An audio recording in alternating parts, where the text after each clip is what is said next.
afternoon.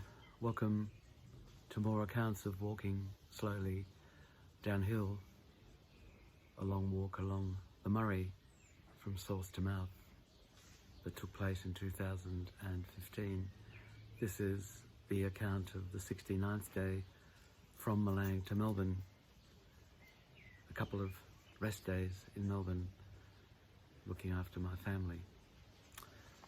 I observed the slow rotation of the planet we're all on by watching the shadow that's been cast by the roof of the house next door as it gradually, ever so gradually, makes its way down number 196 of the Issa Valley by Czesław Milosz. The last sentence of chapter 47's last paragraph reads, "By the time they reached the boats, patches of water were already agleam with sky." I watched the shadow reach a gleam with sky, and then I closed the book. Yesterday, Steve and I drove in tandem from Milang to Dumbula, from where he then took a left turn to Domenico, and I drove on to Horsham and beyond. Our strange little convoy, Steve towing the caravan in front of me and me following in the Toyota van, crawled along country roads, crossed the Murray on a ferry, and joined the trucks and B-doubles along the Sturt Highway all the way through to the fork in the road.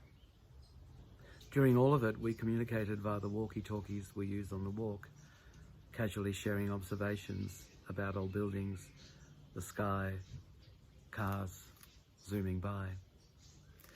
This afternoon, I'm sitting in my daughter's courtyard in Clifton Hill as she lies in bed watching a favourite TV show. I hear her now and then giggle, and all seems temporarily more normal than it is. Normal, a dangerous concept.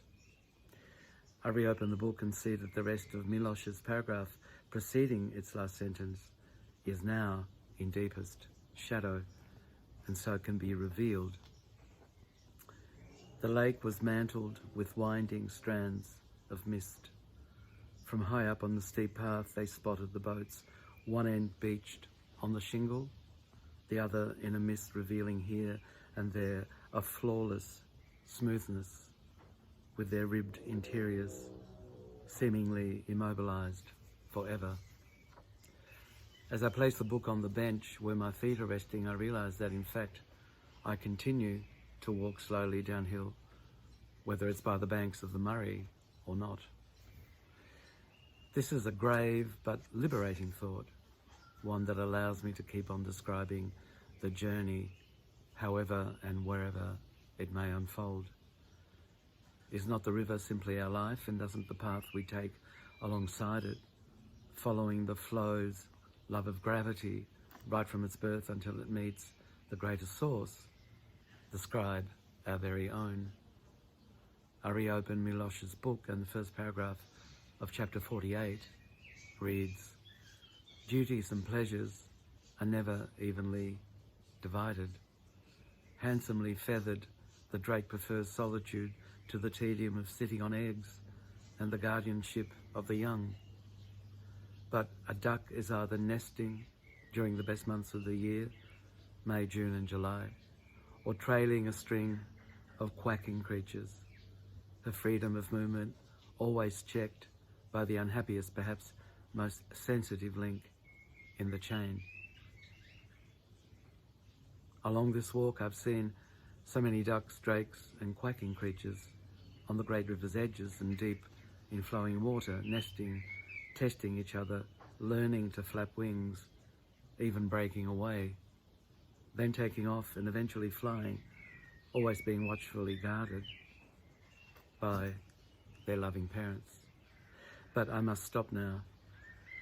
I hear my own quacking creature in the next room, flapping and straining, all the while learning how to better avoid the predator's hunt, how to lift herself off the water and glide above whatever is flowing underneath her. I have a parent's watchful and restorative work to do.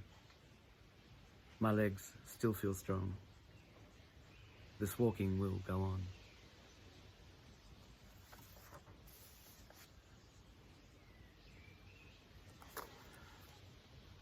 71st day in Melbourne. Today I watched my eldest daughters pack her world into boxes, patiently and lovingly aided by my youngest daughter. I've done it before so many times with all my own things that I simply couldn't move. It took me an entire month to pack my parents' house after my father died and my mother moved to a nursing home. And then a month to pack my own house, all of it densely layered with 35 years of many of my lives. So, incapacitated, today I sat and talked or walked around. Oh yes, I made lunch for us all. And my youngest said she'd so love to have one of my salads that, as I was preparing it, her mouth was watering, even though she was in the other room. Just the fragrance of it all, Dad, she explained, with the broadest smile. Perhaps even the memory of the fragrance, I don't know. Perhaps even that was enough. So as the music played, we ate with the relish that's fueled by anticipation and love. And then afterwards, we were able to pack together. And soon the studio was all inside stacked cardboard boxes. And then afterwards, the precious sedimentations on the window ledge followed. At last, all inside one cardboard home, darkened for the sleep that will eventually come during the long night ahead. Then it was the glass cabinet's turn to be emptied of the various landmarks and milestones that had lit as well as littered the way.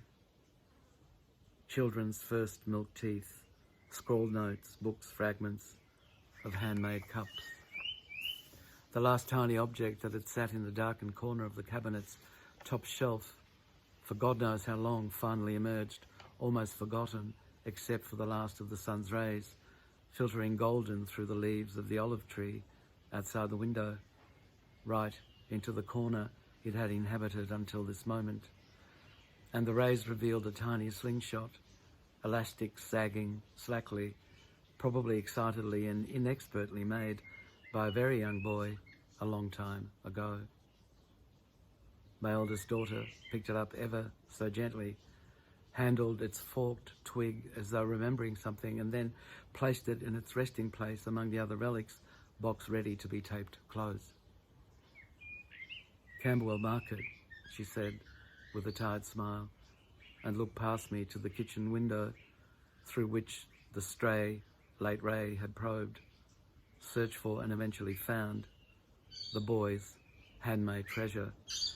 I suddenly wanted to lift the slingshot out of the box, carefully pick up all the pain in her eyes, every last throbbing jolt of it, place it on the tiny piece of leather made for stones, walk to the front door, and then, standing right in the middle of Hodgkinson Street, point the slingshot towards the setting sun and sling its load right over the Collingwood Pool, past the Merry Creek, up and beyond Ruckus Hill, right into the orange yolk of the setting sun, all the while in my heart beseeching our nearest star to receive it, embrace it, and consume it in its house of fire, never to be traced again. But I didn't. No one is home, I thought instead. I had this thought. No one is home.